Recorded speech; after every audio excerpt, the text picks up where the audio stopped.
E aí elas acham que elas não têm motivação, mas elas têm. Elas têm motivação para não estudar e têm motivação para... Motivação é o que aumenta a probabilidade de um comportamento ocorrer.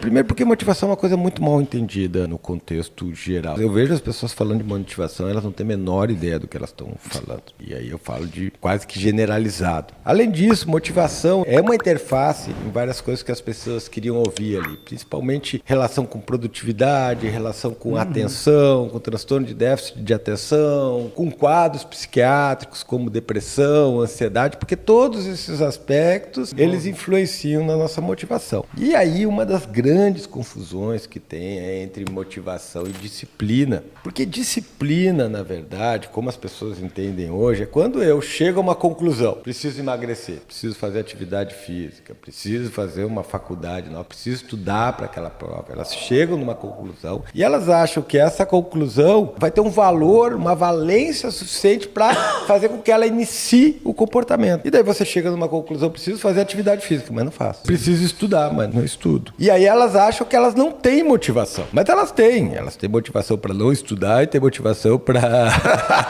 não fazer atividade física. E por que elas acham que elas não têm motivação? Porque elas não entendem o que está controlando o comportamento delas naquele momento. Por isso que eu costumo dizer, motivação é o que aumenta a probabilidade de um comportamento ocorrer. Então se eu estou falando aqui com vocês hoje é porque teve uma motivação. Não é só porque eu disse, olha que legal que seria se eu desse uma entrevista assim. Não, existe um contexto que facilitou isso daqui. E a gente só pode operar o nosso comportamento na medida em que a gente compreende esse contexto. E esse é um contexto que, em muitos aspectos, ele é biológico, porque ele depende de uma estrutura que processa a informação de forma biológica, que é o sistema nervoso central, e que as pessoas têm pouco conhecimento sobre ele. Então, muito do que a gente está propondo nesse curso é eles terem um conhecimento básico sobre esses elementos. Eu vou ali ficar falando sobre uma série de conteúdos, construindo eles, até que eu chegue nisso que eu chamo de comportamentos controlados por regras, mas falando de como que isso se refere a um ambiente externo, que eu posso operar, mas eu não tenho controle total, um ambiente interno, que é o meu ambiente fisiológico, que eu também consigo um grau de operação, mas não tenho controle total, e um ambiente cognitivo, que é produto desses dois ambientes e que também eu não tenho muito controle. Então, é um curso que vem para desmistificar essa ideia de que se tiver força de vontade, disciplina, você faz qualquer coisa. Não é, cara. Você tem que estar atento ao contexto, às possibilidades, aos arranjos para que uma determinada ideia possa surgir. Interessante essa tua colocação, porque o que mais a gente vê é o contrário. E olha que óbvio.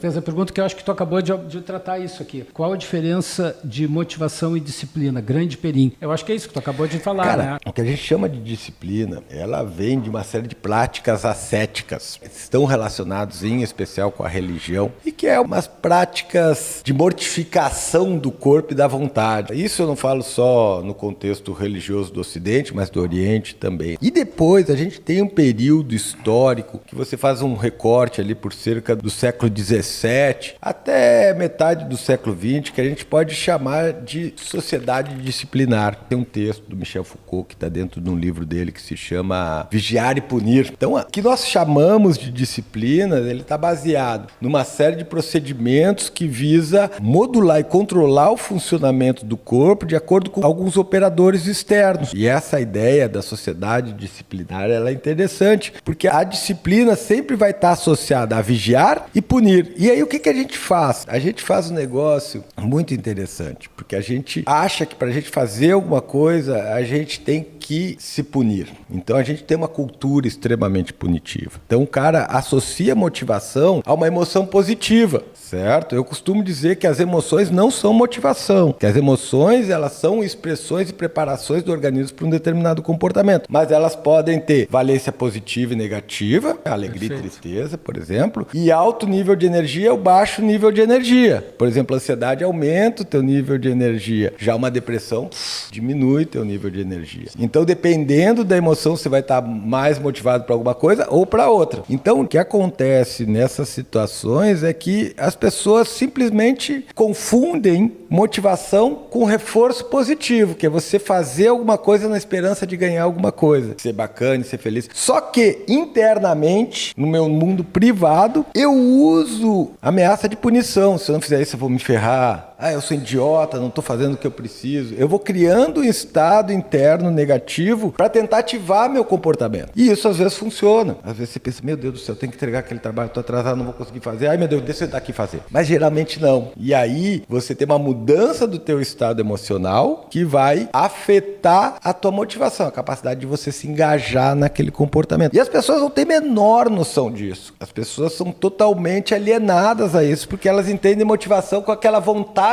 de fazer alguma coisa. E vontade é um outro termo muito ruim, que vem da filosofia, mas conceitualmente, na psicologia, ele é muito ruim. Parando para pensar, eu Agora, eu tô aqui, tu tá falando, eu tô numa ebulição mental aqui, porque o conceito... Que quem tá assistindo também. Sensacional, porque tem tudo a ver com a própria proposta do canal. Porque se a proposta do canal é gerar nas pessoas inspiração, tudo a ver. E através da inspiração, motivação, e através de uma motivação. Isso na nossa cabeça de youtubers leigos na psicologia, né? Então, se eu me inspiro, eu me motivo. André. Se eu me motivo, eu atuo. Eu tô repensando muita coisa aqui, Perim. E aí eu te devolvo uma pergunta, eu te provoco no seguinte sentido. Esses aspectos de motivação e de disciplina, aonde que isso entrou nessa tua virada? Porque daí eu comecei a pensar, poxa, houve um momento em que tu teve que mudar a tua vida e como que foi isso? A motivação foi não atender mais presencialmente. Tive que começar a atender online. Quando eu comecei a atender online, começou a aparecer pessoas que tinham uma certa influência. E foi na pandemia ou é pré-pandemia? Na pandemia. Isso já estamos em março de 2020, já estamos naquele caos e tal, nada presencial, e tu já está tendo que correr atrás de... Atendendo alguns pacientes que eu já atendia presencialmente online, para dar continuidade no processo, e começou a surgir alguns outros pacientes que não iriam na minha clínica, porque era muito distante da casa deles. Dentro desses pacientes, eu comecei a atender um outro psicólogo, bastante influente nas redes sociais, que é o Wesley. É um cara que eu tenho contato ainda hoje bastante forte, é um cara que eu tenho bastante amizade, uma admiração muito grande. E ele, de certa forma, foi quem mais me incentivou, que me deu mais abertura para chegar no grande público. Também tive muita sorte, né, de encontrar um cara que nem o Wesley, e o cara efetivamente, de certa forma, confiar em mim da forma que confiou,